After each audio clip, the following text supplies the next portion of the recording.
Welcome to the Daily Jerry Anderson podcast, at the beginning of which the presenter is forced to re-examine the crimes against humanity he had committed yesterday, before lunch. Great show yesterday. In the 90 minutes allocated to your good self, you performed the following. We heard you insult all your senior citizen listeners. You told an interesting ex-shirt factory worker to button it. You feigned concern for the listeners. You accused your BBC staff of conspiring against you. You spread ringworm throughout the province by breaking wind. You messed up the start of 4 songs. You failed to uphold BBC standards and blamed it all on one of the Marx brothers who visited Derry. I feel another Sony Award is on the way. Yes, it was a classic program. I need help. I know from your programme. Yes. I need a rub. Yes. A rub of the relic, boy. No, honestly, a rub of the relic. I need something. I've got a knee.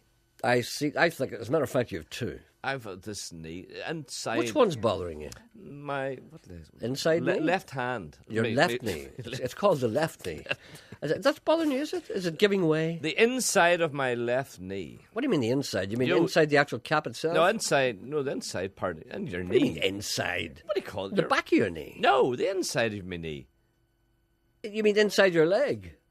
No, Janet. What's the inside of my leg? Janet, understand, don't you? What? The inside of my leg. What does he mean when he talking about the inside of his leg? The inside part. Your inside leg? Is that what you're talking about? Your inside leg? Down that leg. You mean down the inside of your leg? Yes, the inside leg. The left-hand side of your left knee? Yes. Why did you just say that? So the inside of your leg. The inside of my leg, sore, just at the knee. And it's sore to touch. It's so the bottom half of my leg is screwed on wrong. Do you know what I mean? I wanted to click or something. Do you know what I mean? It's very. I mean, I can't help you with this. I had bothered getting a good position in bed last night. Oh, I'm sure you had. I was twisting. Stop you that. I was twisting and turning. I know. And I couldn't get my leg comfortable. I know. Listen, all I want to know is, should I rest? Or I've been doing an awful lot of walking, more walking than usual. That's just what it is. You've ground your knee down. That's what I'm thinking. But why does it not happen to the other one? It's the same age. A listener rings in search of a garden shed, here pronounced shade. It's a great leap from garden sheds to nuclear warfare, but the presenter is well capable of easily straddling that gap. What are you going to keep in it? A Hackett. Rubbish? I bought my wee lad a quad there last year, you know. A quad? Yes. I know one of my bikes, so it's for that. Mm-hmm. Did anybody ever criticize? Can I ask you this without being cheeky? Did anyone ever criticize you for buying your kid a quad? You know, sometimes they tell parents not to. Did you ever worry about that? Oh God, a lot of people spend at me about that, but sure. Mm-hmm. You're not afraid he might hurt himself? Or? I got it for a good price, so I had to snap it, you know. That's a good reason. Anyway, it doesn't matter if he hurts himself or not. Just as long as it's cheap. It doesn't matter if he runs a whole house. Yeah, you're a good lad. Your show's brilliant. Oh, thank you. We'll try and get you a shade. Anyone out there who's got a shade? I keep saying shade. I love it. Give me an excuse to say cran. Harlan Wolf crans. Good lad. All right then. If anyone rings up, we'll let you know right away. Okay. Cheers. Good man. Bye. Thanks. Bye. I don't think. Got a chip. I don't think you handled it very well. That's a great answer. I know. That's great. You're not worried that your child might be hurt. There's a chip. That's a practical Ulster-Scott solution there now, boys. Doesn't matter what it is. Listen, there's a boy. Listen, there's a sale of nuclear bombs over there, and you know where the submarines are. You know the way they're getting rid of them submarines. You know them Polaris missiles. You know them intercontinental ballistic missiles. They're selling them. But the only thing is, if you get one of them and it went off, it would just destroy the whole of Belfast. But I'll tell you what, they're cheap. There's a bargain. I wouldn't pass one up. You just look after it, you know, make sure it doesn't go off. Would you buy your boy a quad? No way. No, he's 35.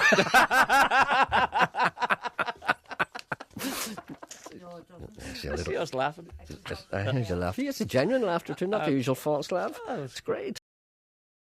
The presenter finds he has to run upstairs to retrieve an important piece of paper, vital to the programme. He has never been upstairs before whilst his programme was being broadcast. He senses something wrong. It's too quiet. Do you know the way when we're upstairs in the morning, you know, at about 9 o'clock? Janet, this is interesting. Maybe you could listen. Sit up straight and pay attention. Do you know the way in the morning, whilst we're upstairs, I mean, I'm in here every morning at 6, half 6, honing the script. Whenever you come in about 20 past 10, what's the first thing you notice? All the radios are on, aren't they? Mm-hmm. There's not one on. There's nobody listening to us in our own station. Not one person. I went up, there's total silence up. Everybody's turned their radios off. What is that supposed to do to me? I mean, how am I supposed to They're feel? working, Janet says. But why are they not working between 9 and half 10 when Nolan's on? That's that's when he should turn it off. They're all listening. You see, Janet's gone back to the phone. So What are you reading? What are you doing? I'm looking at me things here. Yet another reminder, says Bobby Foster, of the difference between entomology and etymology. You see, this man, you can't do anything right. I think you really meant to say etymologist in the current context, as insects were not part of the conversation. I did say etymologist. I know the difference between entomology and etymology. Do you know the difference between etymology and entomology? Entomology is a study of insects. Etymology is a study of the origin of words. And the reason that you can tell them apart... Is that stones as well, too? Pardon? Is that the study of fossils and stones? No. What is that called? What ology is that? I don't know. Paleontology, archaeology. I don't know. That's the finding of stuff. You mean geology? You know when you look and you get geology. No, it's not. Yes, it is. It's not. When you look at the fossil inside the stone. Well, yes, that's paleontology. Is it paleontology? That's what I'm. That's a new ology. Someone who's ology. Stop it. What? What's the difference between entomology? How do you tell the difference? You can't ask him anything. No, you're trying to trip me up. I'm asking. You always try and trip me up. I ask you for a point of information. Snappy. Janice is your snappy. That's because you were sniggering yesterday. That's not because you're snappy. You snigger, I snap. You snigger, I snap. There's something. You're not right. You are not right, boy. And Janet pointed it out yesterday. There's no tan on. Janet says you have no tan. You're very pale. That's what it is. What's wrong with you? You're not. What's wrong with you? I need browned. The talk turns to, what else? A documentary on television last night about shirt factories in Derry. The presenter followed the programme closely. You looked the part last night on that show about shirts. Well, that was my old neck. Did you notice my old neck? Yeah, but you were posing. He posed. He posed very badly. No, he didn't. He did. He posed. And he looked the part. How many times did you do that walk past the window scene? Well, I was asked to do it. How many times did you do it? 18 times. I would think so, because you looked fed up doing it. Fed up walking. No, he didn't. He did. And he posed, and he was putting his putting his nose up in the air. I was trying to look pondering. Yes. I was pondering. As if you're interested in the shirts. I don't care about shirts. No. Listen, never mind him. All right. Jerry, what I was saying about yourself. Yes. You brought back a load of memories to myself. I'm an old cutter myself. You're an old cutter. Yep. Oh, when I say old cutter, I'm only 42, but... Yeah, but you're a past cutter. Well... Everybody had an occupation. They were cutters, banders, stitchers. I've done a bit about all. They all had a special role to play. That's right. You brought back loads of memories in my childhood. And many women were in the factory that you worked in. About 130. Oh, you were underprivileged then. Mm-hmm. You were neglected. I haven't done it as a 16-year-old YTC. Did they ever take off your trousers and throw you out in the street? Tried. That's what they always did the first day you were in. Too quick. Because I used to see them.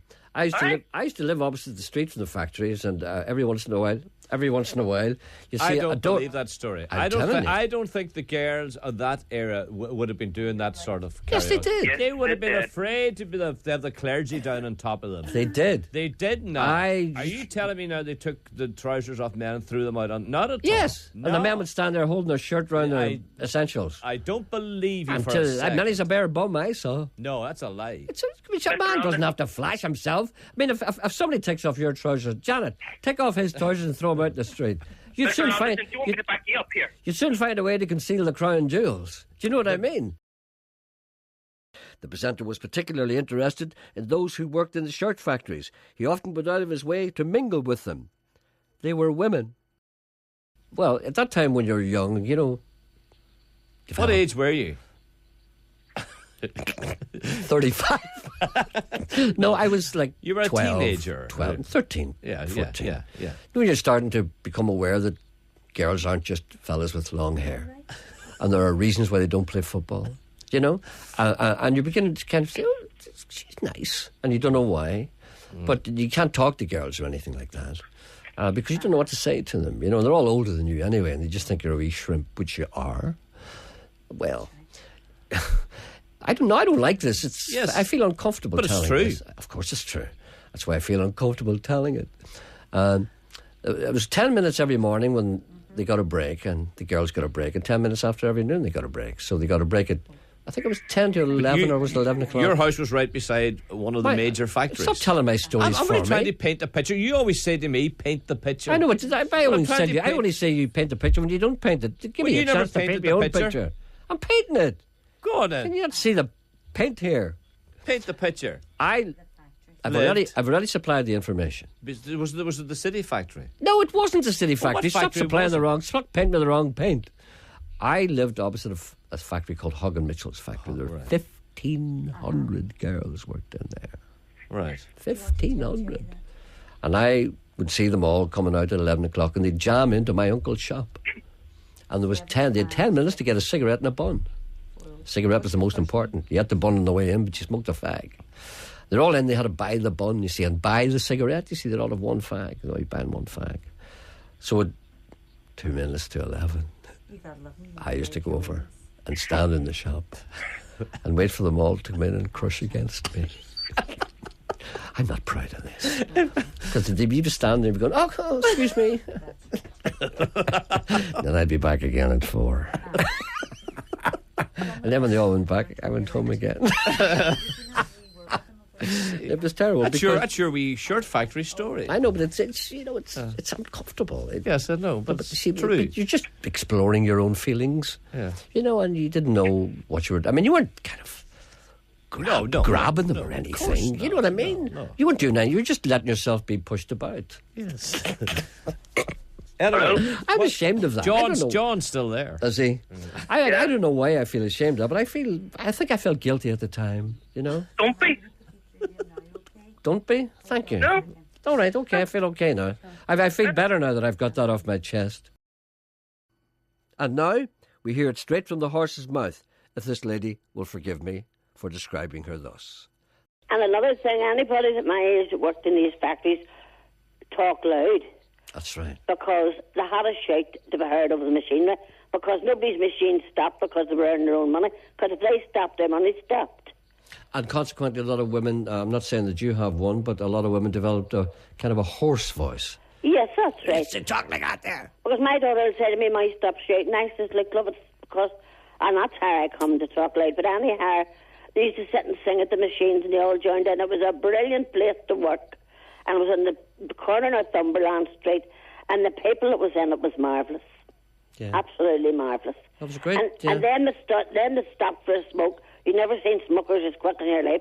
Back again because they had to make up their money. And if you stopped, you got no pay. It's not like now. There's no hiding place in them places.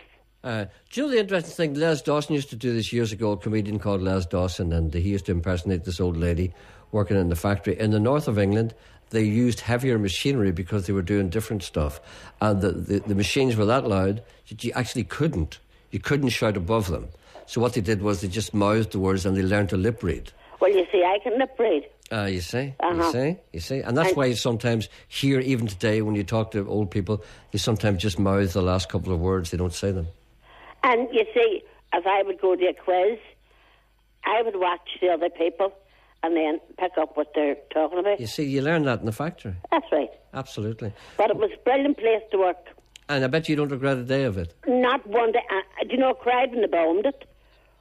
I cried when they bombed it. During the Troubles, yeah? Yes. It was a brilliant place. Thank you for listening. Back tomorrow.